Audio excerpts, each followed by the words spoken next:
as some of y'all know, I was on Disney Channel, I was on Disney's Raven's Home, and a lot of people wonder like how I got on Disney Channel. Like, is there a secret thing that I did? Like, what did I do to do that? So today I'm going to be revealing everything and telling you guys how I got on Disney Channel.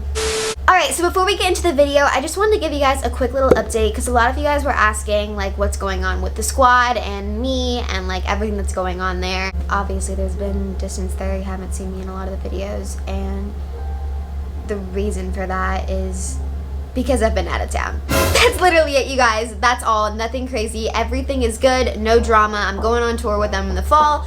We're all good, but I have actually not been in LA for a while. I was visiting my grandpa for his 75th birthday and my cousin's 8th birthday in Texas for a week. Then I came to Nashville, which is where I am currently. I recorded a new song, had some meetings, got to spend some time with some friends here, and also went to a birthday party last night, which was super fun.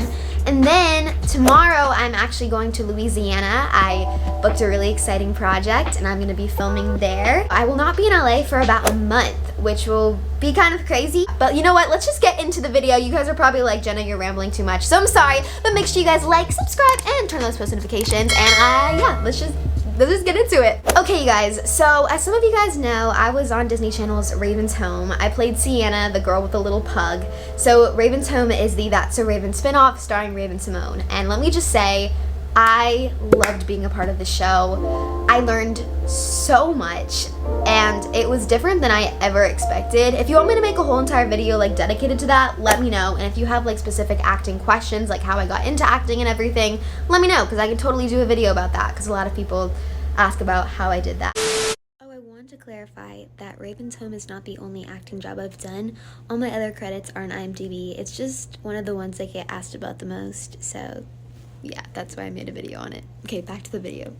So what a lot of people don't know about acting is it is probably one of the hardest careers you could pursue, because nothing is guaranteed ever. You could work for 1 year, you could not work at all, you can never work, you can work consistently.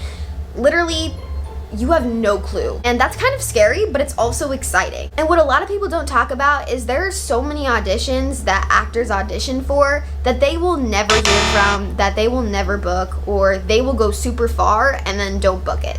For example, I auditioned for a few projects, some I can't name, but okay, this one for instance, Andy Mack on Disney Channel. I was top 8 for Buffy. Nobody really knew that, you know, because it doesn't really matter how far you get if you don't book it in the end, which kind of stinks because you work super hard on it and the audition process can be very long, but it only matters when you book it, really, because that's when you get the recognition from it, that's when you get to do the job, and that's when you get to do your love and passion for the art. So if you don't book it, then it's just a disappointment. And that's why a lot of people quit on acting, is because they don't want to fight for something that's not guaranteed, because it's not guaranteed. And that's why if you are pursuing the acting industry, you gotta love it. Because of COVID, the industry has literally changed so much. So for instance, whenever I used to go into auditions, I would go into the room, I would do my scene in front of the casting director, and I would leave.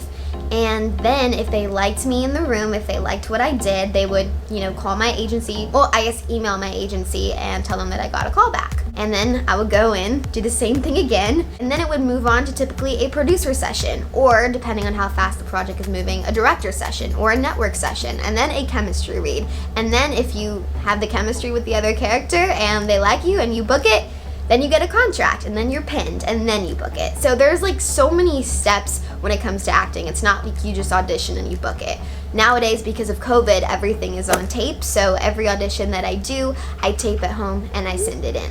Now the process is going a lot quicker, and some people are just booking from tapes. So that just all goes to show there are so many steps, but even getting the audition is a blessing, you guys, because how it works is you take headshots. Your agency or your manager will send in your headshot to the audition. If your headshot gets selected, then you get to audition for the role. So it's literally your picture that gets you in the door, which just shows you that a lot of the times it's actually just about looks and like if they want you for that role, if they see you for that role. So that's what I always say, is if it's meant to be, I'll get the audition, and if it's not, that's okay. They didn't see me as the role, and that's all right, and that's kind of how you have to see it. So I was auditioning a lot of different projects and going through a lot of auditions before I got Raven's Home. But the day I got Raven's Home, I was so excited because it was one of my favorite casting directors, Miss Amber Horn. I love Miss Amber. I doubt she's watching this, but if she is, you are such a blessing, Miss Amber. I literally love you, and I just thank you for, you know, always believing in me.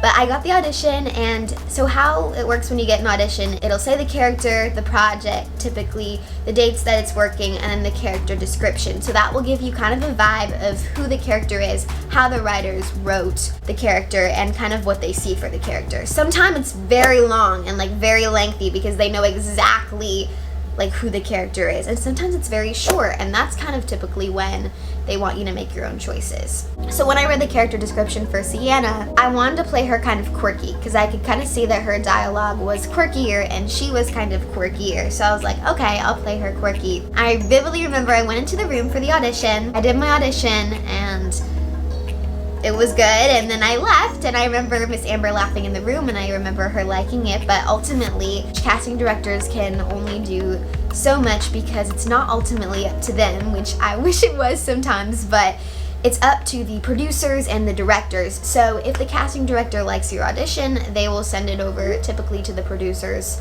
or even the director, and then later the network, because they all have to agree on you, which is mind-boggling. So it took a little bit of time before I heard back from the audition, and that's very typical. I mean, I even watched, I think it was Noah Schnapp, and he said that it took him a while, like a few months, to hear back from Stranger Things. What you have to do as an actress, or actor at least, what I recommend is do the audition, do your best, and then completely forget about it. Because if you think about it all the time, it's gonna drive you insane. Then one day I got an email saying that I got a producer's callback. So I was so excited, but again, I don't like to get my hopes up because I don't want to be let down, because I think in this industry 80% is rejection and 20% is you getting it. I went in and I walked into that office, you guys.